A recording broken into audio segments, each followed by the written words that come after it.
Hello everyone. इस video में हम पढ़ेंगे क्लास फोर्थ मैथ्स का चैप्टर 1 बिल्डिंग विद ब्रिक्स। तो देखिए, जो मैं स्टार्टिंग में एक स्टोरी बताई गई है कि जागृति स्कूल जो है वो बनना था मुर्शिदाबाद में, जो कि वेस्ट बंगाल में पड़ता है। तो उसके जो मेजन्स थे, मेजन का मतलब होता है मजदूर, तो उसके जो मजदूर थे वो मतलब दीवार पे और ज़मीन जो फ्लोर होता है फर्श पे, उस पर ब्रिक्स का पैटर्न बनाना चाहते थे, ईंटों का पैटर्न बनाना चाहते थे। तो वो लोग गए घूमने के लिए जो मुर्शीद कुली खान का टोम्ब था, जो मकबरा था मुर्शीद कुली खान का, उसको पैटर्न को देखने के लिए। अब देखिए, इस बुक में ना थोड़े क्लियर पिक्चर्स नहीं है, तो मैं आपको रेकमेंड करूँगी कि आप अपनी बुक साइड साइड में ओपन करके रख लीजिए, अपनी मैथ्स क्लास की बुक जो है उससे आप पिक्चर्स देखते चलिए। तो वो मुर्शीद कुली खान का जो है टोम्ब, उसकी हमें पिक्चर इसमें बुक में यहाँ पे दे रखी है। तो ये जो है काफ़ी बड़ी बिल्डिंग है, इसमें दो बड़े बड़े फ्लोर्स हैं, 2000 ब्यूटीफुल ब्रिक्स के पैटर्न्स हैं, मतलब बहुत सारे, लगभग 2000 जो हैं ब्यूटीफुल ब्रिक्स के हमें पैटर्न देखने को मिलते हैं। और ये लगभग 300 साल पहले बनाया गया था। अब हमें जो है इसके क्वेश्चंस देखते हैं। तो कई सारे पैटर्न हैं जो बुक में तो साफ़ नहीं है, तो आप अपनी बुक में जो है आप जो आपकी हार्ड कॉपी है पेपर वाली बुक, उससे आप देख लीजिए। तो इसके आंसर्स हम लोग देखते हैं क्वेश्चंस के। विच floor pattern do you like the most? तो आपको कौन सा अच्छा लगा, तो आप लिख सकते हैं कोई सा भी जो भी आपको अच्छा लगा हो। तो जैसे कि मैं एग्जांपल के लिए कह देती हूँ कि मेरे को जो 5th वाला है ना, वो मेरे को सबसे अच्छा लगा। और how have you seen such patterns anywhere? तो यस, आप कह सकते हैं कि आपने कई जगह देखे होंगे इस तरीके के पैटर्न्स जो हैं बने हुए। आपने बहुत सारे मॉन्यूमेंट्स पे देखे होंगे, कई बार अपनी स्कूल की बिल्डिंग में देखे होंगे, घरों में भी देखने के लिए इस तरीके के पैटर्न्स जो हैं हमें ईजिली मिल जाते हैं। अब नेक्स्ट है मेजन्स केम बैक एक्साइटेड। मेजन्स मतलब मजदूर जो मुर्शीद कुली खां का टोम्ब देखने गए थे, वहाँ पे उन्होंने ब्रिक्स के काफ़ी सारे पैटर्न देखे। और जब वो वापस आए तो फिर वो जमाल है, वो कहता है कि उस समय में कितने सुंदर सुंदर पैटर्न हुआ करते थे। वो कहते हैं कि हमें जो है अभी भी अपने स्कूल का जो हम लोग बना रहे हैं, इसमें भी बहुत सुंदर सुंदर से पैटर्न बनाएंगे और बच्चे जहाँ पर खेल सकेंगे और अपने पैटर्न खुद बना सकेंगे। तो ये वाला इसमें इतना है, ये तो स्टोरी टाइप की है। अब कई सारे और हमें पैटर्न दिए हुए हैं के तक। तो which pattern is made in circle? तो देखिए, जब आप अपनी बुक में देखेंगे ना, तो आपको दिखाई देगा ये जो जे वाला है ना, ये सर्किल में, सर्किल का मतलब है गोल गोल के आकार में, ऐसे करके ऐसे ऐसे करके जे वाला जो है गोलाई गोलाई में बना हुआ है। तो which pattern made in circle का आंसर हो जाएगा जे। फिर क्या है next? In which pattern can you show mirror halves? Draw a line. इनमें से कौन सा पैटर्न है जिसमें आपको मिरर हाफ दिख रहा है? देखिए, मिरर हाफ का मतलब होता है एग्जैक्टली सेम। जैसे कि अगर यहाँ इस तरीके की लाइंस है ऐसे ऐसे करके, तो बीच में एक लाइन होने के बाद ऐसे करके यहाँ भी ऐसी ऐसी ही लाइन बन रही होगी। मिरर हाफ का मतलब होता है जो बिल्कुल सेम टू सेम, मिरर के आप एक तरफ और दूसरी तरफ दोनों, जैसे आप मिरर में देखते हैं खुद को तो बिल्कुल ऐसे ही होते हैं जैसे आप हैं। तो मिरर हाफ का मतलब होता है जहाँ पैटर्न बिल्कुल सेम टू सेम बन रहे हों। तो इसका जो एच वाला है ना, एच वाले में जो है बिल्कुल सेम टू सेम पैटर्न बन रहे हैं। जैसे कि मान लीजिए ये इस टाइप से बना हुआ है, ऐसे ऐसे करके है, फिर उसके बाद बीच में क्या, मेरे से तो बन नहीं पा रहा है, अच्छा इस टाइप से कुछ लाइंस हैं, तो ऐसे करके पैटर्न बना हुआ है। मिरर हाफ वाला जो है एच में आ रहा है। फिर now you draw some new floor pattern. तो आप अपना को जो भी ड्राइंग आपको अच्छी लगती हो, आप वो पैटर्न जो है अपना बना सकते हैं। अब नेक्स्ट जो है, how to draw a brick. Brick को आप कैसे ड्रॉ कर सकते हैं? तो इसमें ये बताना है कि दो फोटोज़ हमें बुक में आप देख सकते हैं कि दो फोटोज़ आपको दी हुई होंगी। इसमें एक फ़ोटो में हमें एक ही फेस दिख रहा है। देखिए, फेस का क्या मतलब होता है, जैसे कि ब्रिक इस टाइप की होती है, ब्रिक मतलब होता है ईंट। आपने ईंट तो देखी होगी कि ईंट कुछ इस तरीके की होती हैं, देखिए ऐसे करके, है ना, इस तरीके दिखती है। तो आपको जब भी फोटो देखेंगे तो आपको ऊपर वाली साइड दिखेगी। अगर आप ऊपर से देखेंगे, इस तरफ से देखेंगे तो ये वाली साइड, इस तरफ से देखेंगे तो ये वाली साइड आपको दिखाई पड़ेगी किसी भी ईंट की। तो हमसे पूछा गया है in one photo we can see only face. तो इस वाली फोटो में, नीचे वाली में हम सिर्फ एक फेस देख पा रहे हैं, बाकी में हम 3 फेस देख पा रहे हैं। कैसे? बाकी जो मैंने आपको भी बना के दिखाई थी इस तरह से, एक ये दिख रहा है, एक ये वाला दिख रहा है और एक ये वाला। तो ऊपर वाली में हम 3 फेस देख पा रहे हैं, नीचे वाली में हम एक फेस देख पा रहे हैं। फिर उसके बाद हमसे पूछा गया है कि जो मतलब इसमें तो नहीं है, मगर जो टेक्स्ट बुक है उसमें पूछा गया है कि कितने फेसेस होते हैं ब्रिक्स के टोटल। तो जो भी ब्रिक होती है ना उसके टोटल जो है 6 फेसेस होते हैं, 6 फेसेस होते हैं ब्रिक के। और ब्रिक का फेस जो है ना वो हमेशा ब्रिक रेक्टेंगुलर शेप की होती है। ब्रिक्स के टोटल 6 फेसेस होते हैं और ब्रिक जो है रेक्टेंगुलर फेस की होती है। और सबसे छोटी ब्रिक जो है आप कैसे बना सकते हैं, आप छोटी ब्रिक बना सकते हैं इस टाइप से, ऐसे करके एक छोटी सी ब्रिक आप बना सकते हैं। फिर इनमें से मार्क करना है कि कौन से ब्रिक का साइज़ हो सकता है। तो एक ये ब्रिक हो सकती है और एक ये ब्रिक हो सकती है, क्योंकि ब्रिक जो है वो हमेशा रेक्टेंगुलर फॉर्म की होती है। फिर इसमें से ब्रिक ये वाली हो सकती है और ये वाली हो सकती है। फिर इसमें हमसे पूछा गया है brick on the top of one side, Junaib says her wall will not fall easily, mason to do not put. तो इसमें आगे हम लोग को बताया कि मुनिया और जुनैब ने 2 जो हैं वॉल बनाई हैं, तो कौन सी वाली वॉल इसमें स्ट्रॉन्ग होगी।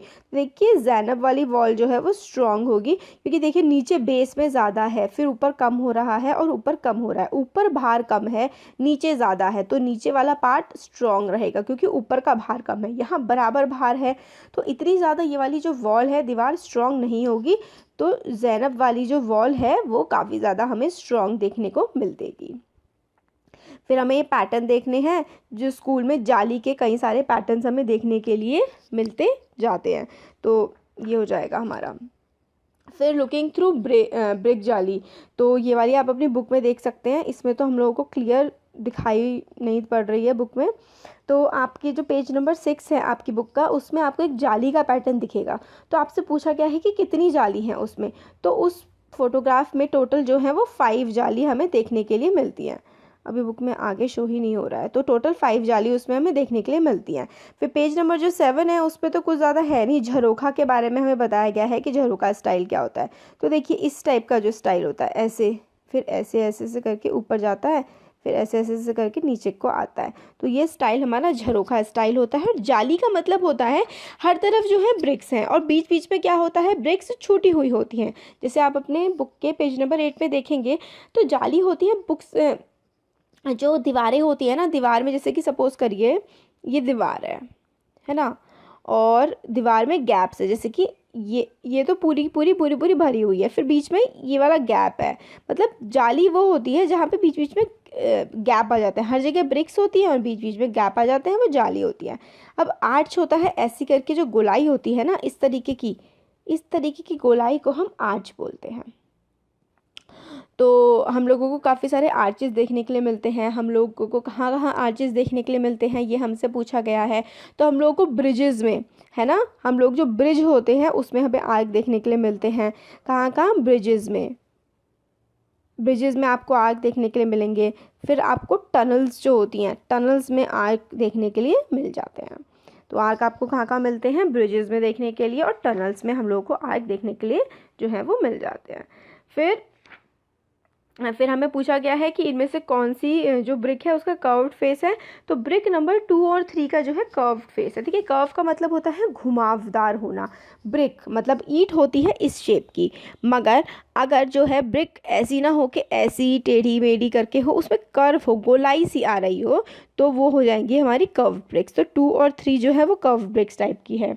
How many faces do you see in the longest brick, सबसे बड़ी जो ब्रिक है ये वाली है, इसमें हमें कितने फेस दिख रहे हैं, सिर्फ 1 और नीचे ये वाला, तो 2 ही फेसेस हमें देखने के लिए मिल रहे हैं। देखिए फेस क्या होता है, जितने आप काउंट कर सकते हैं, जो आपके सामने की तरफ आ रहा है, ये एक इधर से दिख रहा है और आपको मोटी मोटी तरफ से यहाँ से, तो 2 ही फेस दिखाई दे रहे हैं। अगर आप ऐसे करके ब्रिक को देखेंगे, ऐसे करके, तो आप लोगों को 3 फेसेस देखने के लिए मिल जाएंगे। तो टोटल फेसेस जो होते हैं ब्रिक में वो 6 फेस होते हैं। और जब आप पूरी ब्रिक उठाएंगे ना, तो आप उसको देखिए, आपको सामने से दिखेगी, फिर पीछे से, फिर साइड से, फिर ऊपर नीचे, तो कितनी हो गए हमारे, टोटल 6 फेसेस हो जाते हैं। मगर जब हम किसी पिक्चर में देखते हैं तो हमें 2 या फिर ज़्यादा से ज़्यादा हमें 3 जो है फेसेस ही हम लोग उसके ब्रिक के देख पाते हैं। फिर is there any brick which has more than 6 faces, तो हाँ, इसमें एक ब्रिक है जो टूटी मूटी सी है ना, ऐसे ऐसे करके जो बनी हुई है, तो उसमें हमें कई सारे कोने उसके दिख रहे हैं। तो कई सारे कोने दिख रहे हैं ना, तो इसलिए उसके जो है ज़्यादा फेसेस हैं। तो इसका आंसर हो जाएगा इस वाले का येस। फिर ब्रिक मेजरमेंट, तो ब्रिक कितने मेजरमेंट की होती है, तो ज़्यादातर ब्रिक्स जो है वो 10 इंच तक की हो जाती हैं। तो ब्रिक्स जो है वो 10 इंचेस तक की हमें देखने के लिए मिलती हैं। फिर वाइड कितनी होती है, चौड़ाई, तो चौड़ाई कम होती है लंबाई से, तो 5 इंच आप मान लीजिए। हाई लगभग 3 इंच की होती है, तो लगभग इतनी लंबी होती है, ठीक है। और इसकी इतनी ये जो है चौड़ाई होती है, ये वाली जो है ये तो लंबाई होती है, इसकी लेंथ होती है। ये वाली जो होती है इसकी जो है ये विड्थ होती है, और जो ऊपर की तरफ खड़ा सा होता है ये वाली इसकी हाइट होती है। तो लेंथ ये हो गई, विड्थ ये वाली हो गई, और जो लंबाई होती है उसे हम हाइट कहते हैं। तो 10 इंचेस की हम विड्थ मान देते हैं, लेंथ जो है वो 5 इंचेस की हो जाएगी, और हाइट जो है वो अराउंड 3 इंचेस की हमारी हो जाएगी। फिर मुनिया ने जो पीछे हम लोगों ने वॉल देखी थी जो सीधी खड़ी हुई थी, फिर जो जुनैब और मुनिया वाली हम लोग वॉल देख रहे थे, अच्छा ये वाली, ये देखिए मुनिया ने ये वाली वॉल बनाई थी। तो इसमें हमें ये बताना है कि उसकी जो हाइट है, अगर वो 1 मीटर है तो कितनी ब्रिक्स जो है, Muniya wants to make a wall of 1 metre long, how many bricks will she need to put in a line. एक लाइन में मुनिया को कितनी ब्रिक्स लगानी पड़ेंगी अगर उसको 1 मीटर की वॉल बनानी है। तो एक लाइन में मुनिया को लगभग 4 ब्रिक्स लगानी पड़ेंगी अगर उसको 1 मीटर की वॉल जो है वो बनानी है। तो देखिए इसमें हम लोगों को, हमें पिक्चर में भी कितनी, हमें अगर 1 मीटर की, 1 मीटर से कम है, अगर मुनिया को 1 मीटर की वो बनानी है ना, तो उसको लगभग 4 ब्रिक्स चाहिए रहेंगी, है ना। और 4 ब्रिक्स के, एक ब्रिक का मेजरमेंट अगर हम लोग 25.4 करके लें, और उसकी जो हाइट है 25.4 का मेजरमेंट, तो लेंथ इंटू ब्रेथ अगर हम लें तो 25 मेजरमेंट की जो है एक ब्रिक हो जाएगी। 25 को हम 4 से मल्टीप्लाई करेंगे तो 1 मीटर की बनेगी। तो देखिए हम लोगों ने क्या किया है, हम लोगों ने किया है कि एक ब्रिक हमारी ये ऐसे करके होती है, उसकी लेंथ ले ली, उसकी ब्रेथ ले ली, और फिर हम उसकी हाइट लेंगे। तो उसकी हम लोग मान लीजिए कि एक ब्रिक का जो एरिया बनता है वो 25 कुछ बनता है। फिर हम लोगों का 25 अगर एक ब्रिक का एरिया बनता है तो हम 4 से मल्टीप्लाई करेंगे तो हम लोगों को क्या मिल जाएगा, 100 सेंटीमीटर। इसको हम लोग मीटर में जब चेंज करेंगे तो 100 से डिवाइड कर देंगे। तो 1 मीटर ब्रिक, 1 मीटर की हमें वॉल बनाने के लिए कितनी, लगभग 25 इंटू 4 करके 4 ब्रिक्स की हमें जो है वो ज़रूरत पड़ेगी। तो हमें 1 मीटर की वॉल बनाने के लिए 4 ईंटों की कम से कम ज़रूरत पड़ेगी। अब हमारा इसमें आता है ये चिमनी की हाइट। तो चिमनी की हाइट देखिए लगभग 50 मीटर है, काफ़ी ऊंची जो है चिमनी इसमें दी हुई है, तो इसकी हाइट 50 मीटर के अराउंड तो ज़रूर होगी। अब नेक्स्ट वाला जो पेज है, पेज नंबर 11, इसमें हमें बताना है कि कौन सा प्रोसेस